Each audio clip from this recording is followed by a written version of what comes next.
Hello and welcome to the last official day of One Health Awareness Month.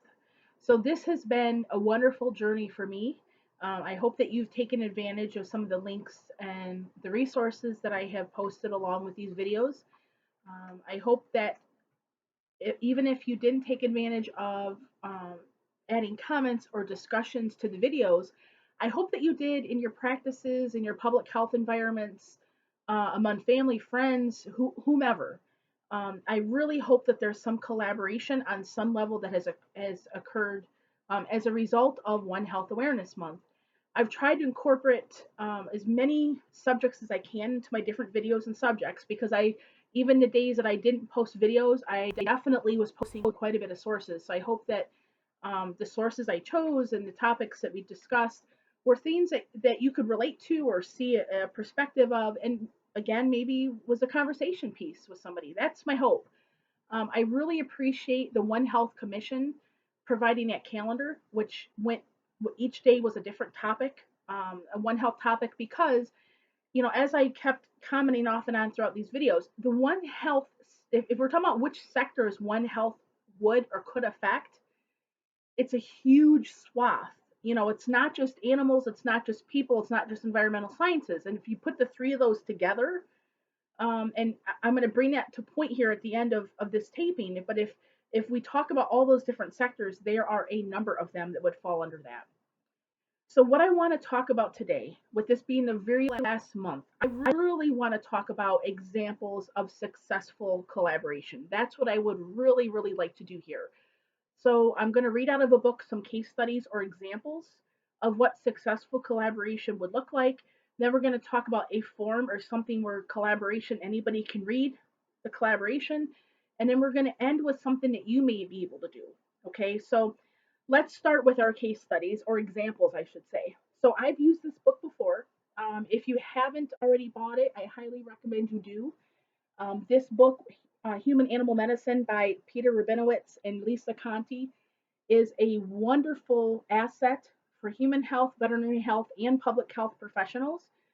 They actually discuss in there how you would handle different scenarios or diseases for each of those three professions or areas. So, wonderful tool. But we're going to today, for today's last video of One Health Awareness Month, the 14th chapter is shared strategies to maximize human and animal health.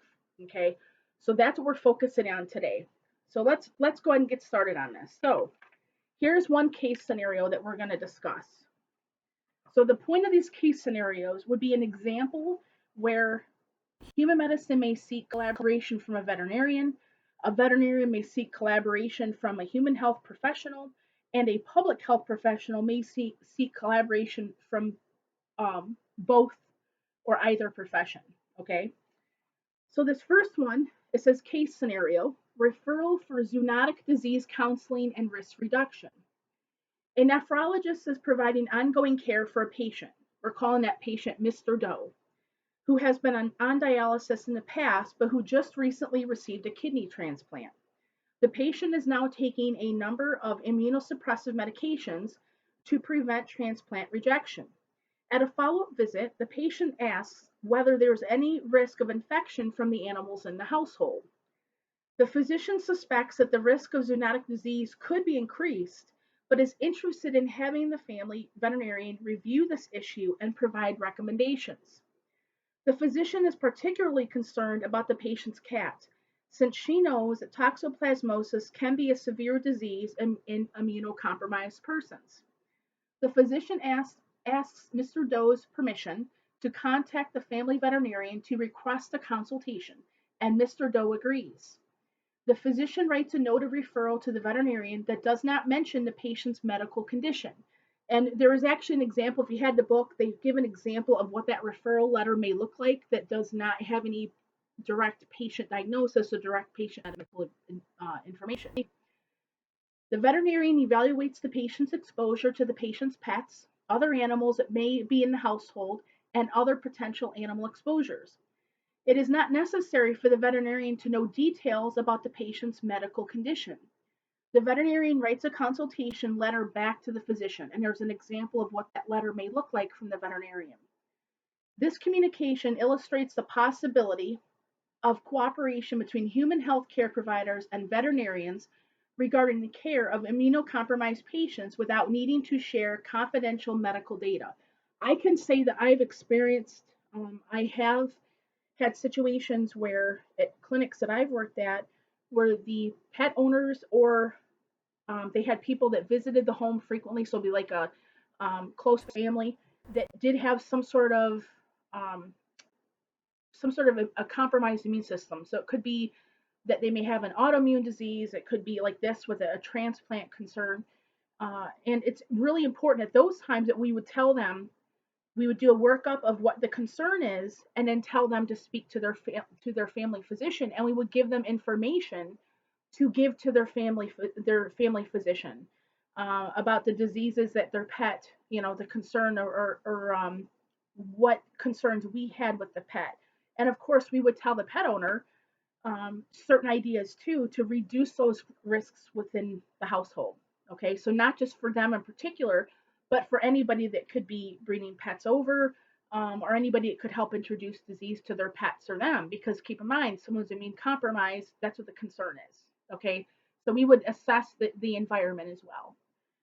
Okay, so here's another scenario.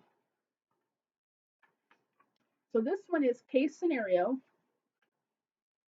uh, shared shared behavioral risks. A veterinarian is seeing a 3-year-old dog for a routine checkup. She notices that the dog has gained 10 pounds over the past 18 months and is now significantly overweight. The owner is also overweight. In asking about exercise routines for the dog, the veterinarian learns that the dog spends most of the time in a small yard and is rarely walked.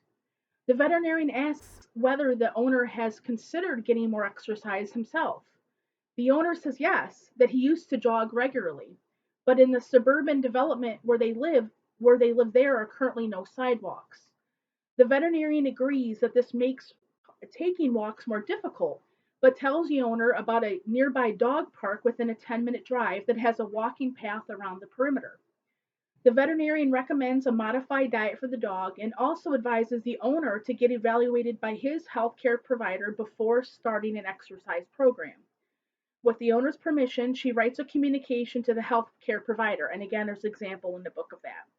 The next week, the veterinarian receives a phone call from the patient's nurse practitioner who has seen the patient and is grateful that the veterinarian has helped motivate him to start an exercise program.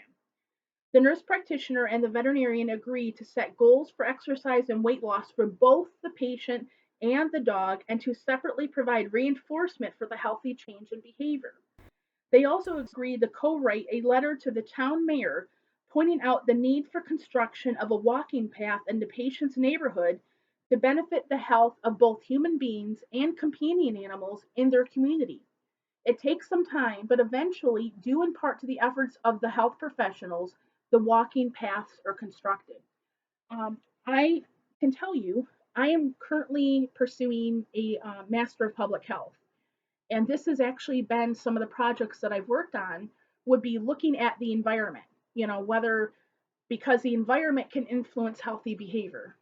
If there is, let's say there is any street lights, if there are blind corners, because we're talking about concern too of getting hit by a car, if there is any sidewalks, if the neighborhood is not overall safe, these are things that can help negatively influence behavior. It can discourage behavior, healthy behavior, like going for walks.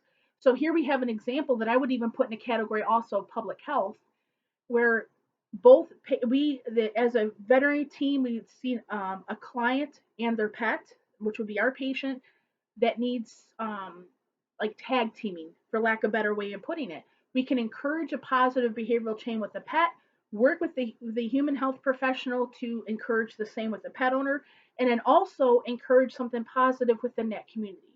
Okay. Case scenario: shared environmental exposure to lead. A self-employed painter is seen in emergency department for abdominal pain and nausea. His blood test shows anemia. The physician assistant seeing the patient suspects lead poisoning and orders a test of venous lead. The level comes back several days later markedly elevated at 112 micrograms per deciliter. The painter is seen in follow-up and reports that he has been sanding paint on the exterior of an old house that is being renovated and that a couple is living in the house. The environmental health officer for the health department contacts the couple living in the house and asks whether they have any children who could have been exposed to paint dust from the renovation. The couple reports they do not have any children, but their two cats have been acting strangely, refusing to eat, and appear drowsy. The health department recommends that they take the cats to the veterinarian for evaluation for possible lead poisoning. The environmental health officer contacts the veterinarian personally to inform him of the toxic risks. It is determined that the cats are suffering from severe lead toxicosis and require chelation treatment. Meanwhile, the environmental health department supervises the cleanup of the lead contaminated environment around the house. Based on this case, the health department starts an educational initiative with both medical providers and veterinarians in the community to raise awareness of lead poisoning risks. And I can speak to you, one of where I interned at was the health department, and there are programs that are in effect to assist with determining if there's elevated um, amounts of lead within a house. Okay, unfortunately, what I've noticed is they don't usually include the pets. So in this case, we have a scenario where they don't just ask the public health professional doesn't just ask about children. They also inquire about pets. Remember what I've commented over, I would say at least a few videos, is that we can use pets as sentinel animals, right? Even though there may not be people acting sick, the pets may be. And that could be a signal to us that something is occurring within that household or environment or that niche. Okay. Case scenario: shared environmental exposure to tick-borne diseases. A state health department is engaged in tracking tick-borne disease risks and alerting clinicians and the general public to areas of in seasons of increased risk. To do this, the health department decides to use data from a large companion animal database of electronic records of pets seen in animal hospitals around the state. Such databases have already been developed for this purpose. The database captures the occurrence of ticks detected during physical examination of pets and reports this as an incidence rate based on the number of animals examined. Increases in the incidence of ticks found on the animals are thereby able to provide early warning signs of risks of Lyme disease and other tick-borne illnesses to both animals and human beings. The health department uses this information to send out alerts to both veterinary and human health clinicians about the tick-borne disease risk to the community. So I thought that was a wonderful example because when we hear about sentinel, and I, again, not to be redundant here, we tend to talk about them in strictly in the sense of being sick, right? Well, here's a scenario where we're not really necessarily looking for illness because just because you have a tick doesn't mean you're going to acquire a tick-borne disease, okay? But having an increased number of ticks increases the potential for disease transmission. So what they're doing is they're encouraging or create a database for veterinarians to document strictly the number of ticks pulled off of animals. How many animals um, are they're finding ticks during the visit, and how many ticks are they finding? That can help be a sentinel for certain areas of where there may be a problem within the state, so that you can warn people. Because what would you do then? You'd be warning people to wear things like long sleeve shirts, pants as opposed to shorts. You might be recommending products that repel ticks. You're obviously going to recommend too that when they return from those areas, they're very thorough about looking for ticks on themselves and their pets. You'd be recommending for the pets to make sure not only are they using a tick repellent themselves, which many flea products today contain tick repellent, but you're also, if it's especially if it's an area like they go camping, the veterinarian would also be encouraged to recommend the Lyme disease vaccine. There's a whole bunch of steps that would come out of the result of seeing these increased number of ticks within this area. So here we have a public health professional that's using data collected by veterinarians to help warn human health, okay, that there's an increase of ticks in this area, which of course could lead to an increased amount of disease prevalence. So those are examples. Those are some examples of how collaboration can occur between human health, public health, and veterinary health professionals. So I want you to think about this for a minute because I keep talking about this in such terms of, well, here's a case study, here's some positive examples. But let's say there's a community where alert is issued about some potential for a disease transmission. Okay, who participates in that? This can help us talk about the roles of everybody in keeping our communities healthy and safe. Well, let's see. It depends on the disease, right? So if it's something like leptospirosis, alerts would go out from the public health authority, not only to human health but veterinary too, because again, there's that sentinel aspect. Leptospirosis is a bacteria that is zoonotic, so that would help trigger. It would be alerts sent out to both of those. If it was a disease like the flu, and there are different forms of the flu that are not just what we think of as typical flu that we pass back and forth to each other, but also things like swine flu that we'd be concerned with, like at fair going season. So if there's a big enough a large enough number of people that are affected, schools would get involved. Schools may be closed, and of course, janitorial staff or environmental technicians would be responsible for decontaminating the school. Who else is involved with that? Doctors' offices may have to extend their hours because, of course, they're accommodating more sick individuals. Okay, the point of this is thinking about who is all involved in keeping a community healthy. Who else would be outside that? How about cashiers? Cashiers will need to be washing their hands more frequently, using hand sanitizer if they're not able to wash their hands, right? Hopefully, if there was an outbreak or a large amount of number of people getting sick, again, like with the flu, hopefully there are employers that are aware of this alert and concern and allowing their staff to stay home when they're sick and not going in and infecting everybody in the office. So when you talk about working even under that One Health umbrella, keeping the community healthy, there's all these different people that help to do that. And that's symbolic of One Health. We do not believe that any one profession, one person, one group really keeps the community healthy. So let me give you another example of this. So here's this book. Now I haven't talked about this book, I don't think in any of my videos. This is the first time I'm showing it for these videos. So this is Avian Influenza, edited by David E. Swain. This entire book, okay, is only on avian influenza. That's what it covers. So how many people does it take, or how much pieces of information does it take to make this? Well, let's see about this for a minute. So each chapter is basically a study or a scholarly paper that's submitted by one or more people. Okay, this particular chapter, because again, that's usually what it means by edited by, like how it shows here, if you're not familiar with that. So chapter 20 is public health implications of avian influenza viruses. Now, this is written by Nancy J. Cox and Timothy A. Uecke, or Timothy M. Excuse me, Timothy M. Uecke. Okay. Now, all this information that's talking about the public health implication of avian influenza. Let's see how many references it took to write this. Okay. Let's see how many references that took to write this one section. Okay, here's the references start, and we're still counting, and we're still counting, and we're still counting, and we're still counting. Here we go. 187 references to write this one section. Okay, now this one section, let's see how many pages. See, is only, I'd say, roughly 20 pages, somewhere between 20 and 25. And it took 187 references to write this one section on public health implications of avian influenza viruses.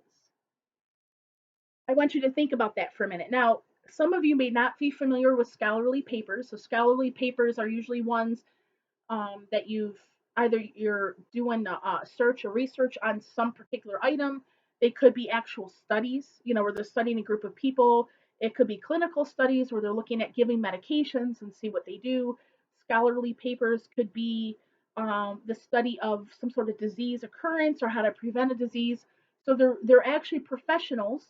Um, Papers that are usually written by professionals or soon to be professionals that gather information from other specialists or professionals. Okay, so you're talking about over 150 people, or excuse me, 100 not people, 150 resources to write that one section. That should tell you how many it takes to collaborate for us all to come together and keep each other safe within our communities. If it takes that many people to write a section of a book, then it doesn't make sense that we exclude or that we don't openly communicate with all professions within our community. So it's really important that we keep that in mind. It's really important that we do what we can to collaborate and work with each other on ways that we can reduce disease transmission within our communities. So I want to end with this note, okay? And then I'm going to give a suggestion. So this is something from the One Health Commission, and I hope you can read that website because I really hope that you research, that you go to this website for information, okay? So this is from the onehealthcommission.org. And this is the organization that I based a lot of what I said as I set up a lawn each day was their calendar, their suggestion of what topics to talk about. So you can go to them for news, for resources, to find out what events they're local and global that are happening. This is a wonderful resource for human health, public health, veterinary health, environmental, and all the above. This is a great go-to source that I hope you're going to use even after this, after One Health Awareness Month is over, after today, that you go back to see, well, what else are we doing? What can I do to collaborate? So the definition of One Health is a collaborative, multi-sectoral, and transdisciplinary approach, working at local, regional, national, and global levels to achieve optimal health and well-being outcomes, recognizing the interconnections between people, animals, plants, and their shared environments. Okay? So it's really important that we understand, obviously, what I need is not the same as what my pets need, is not the same as what our livestock needs, is not the same as what our trees need, is not the same what our wildlife needs. So if we understand that, but we want to share this environment in a positive manner so that we're not passing diseases back and forth to each other or creating a sick environment, then we need collaboration from all the professionals that specialize in those areas, that see where those areas overlap so they can make some recommendations. So I repeatedly keep talking about how big the Area One Health is. And what I don't want to do is make it sound so huge that you think it's too diverse to understand. And I want to do that. So I want to talk about the scope of One Health for just a minute. Um, so here are a few areas that urgently need the One Health approach. These are urgent. So these are areas that as professionals, what can we do to really pinpoint and look and see how we can contribute or collaborate? So agriculture, production, and land use. Animals as sentinels for environmental agents and contaminant detection and response. Antimicrobial resistance mitigation. Biodiversity and conservative medicine. Climate change and impacts of climate on health, animals, ecosystems, and humans. Clinical medicine needs relationships between the health professions, communication and outreach. Comparative medicine, commonality of diseases among people and animals such as cancer, obesity, and diabetes. Disaster preparedness and response, disease surveillance, prevention, and response, both infectious, which are zoonotic, and such as zoonotic diseases, and chronic diseases. Economics, complex systems, and civil society. Environmental health, food safety and security, global trade, commerce and security, human animal bond, natural resource conservation, occupational health risks, plant soil health, professional education and training of the next generation of One Health professionals, public policy and regulation, research, both basic and translational, water safety and security, welfare, well being of animals, humans, ecosystem, and planets. Now, some of those I covered. Some of those were subjects that I definitely did cover. But I really hope that if you go to the onehealthcommission.org, look at the About Us, and you can see the list of these things where they're saying we really need some definite collaboration. One of the things that when I had read through that list the first time that really caught my attention, that I realized that would have been, as professionals of any kind, okay, that really would have been a very big awareness of, wow, we really don't have crossover. We really don't look and see how does public health, how does veterinary medicine, how does human health, how does environmental sciences overlap? Well, I'll tell you the biggest example that I recall is with Hurricane Katrina. There were people that felt they could not evacuate because the evacuation facility would not take their pet. As a result of that, they didn't evacuate. They risked their own lives, the lives of their families, because they felt like, what am I going to do? I can't leave my pet here to drown. I'm going to have to evacuate, or I can't evacuate. I have to stay here because no one will take my pet. As a result of that, laws and regulations were developed that required facilities to accommodate pets. That's an example. That, and one of the areas I discussed was the human animal bond. So emergency preparedness has just recently started to adapt. What do we do about situations like that? What do we do with situations where it could be that we're telling someone to evacuate and they have pets? Where are they going to take them to? So now we're training emergency response personnel on how to handle dogs and cats that may otherwise not. What to do with livestock to evacuate. That's what's come out of that unfortunate situation. That's something that's come out of it. That's a One Health topic of how to handle it for emergency preparedness. So that's just one example. But here I want to end on this note.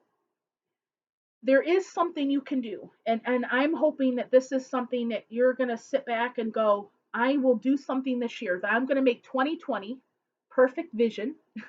I'm going to make 2020 my year to increase collaboration in some form or fashion. So there are two dates I'm going to bring up, and I brought up these dates in one of the other recordings, but I'm going to bring them up again. So one date is September 28th, and the other date is November 3rd. September 28th, November 3rd. I'm going to repeat it one more time. September 28th, November 3rd. What are those dates? Do you remember? Do you remember what the dates were? Okay, I'll tell you. You're probably seeing them and I just can't hear you. So, September 28th is World Rabies Day. November 3rd is One Health Awareness Day.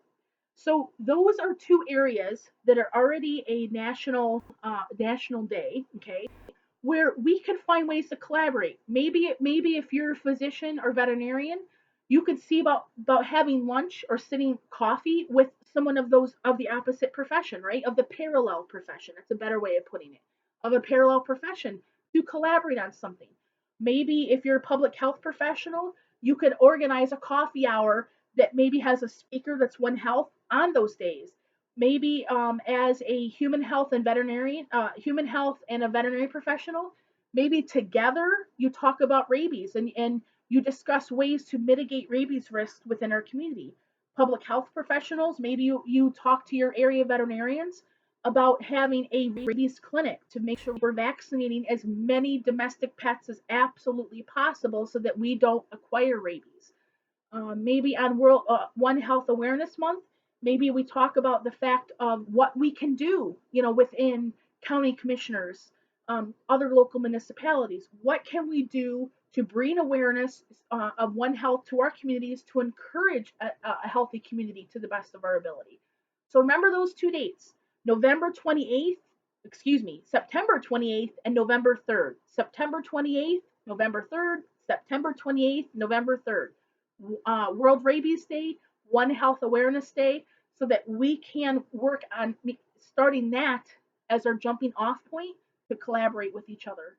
This has been a wonderful experience. I enjoyed this. I hope that you did too. And I really hope this has become a conversation piece now. But please don't stop it from being a conversation piece after today ends.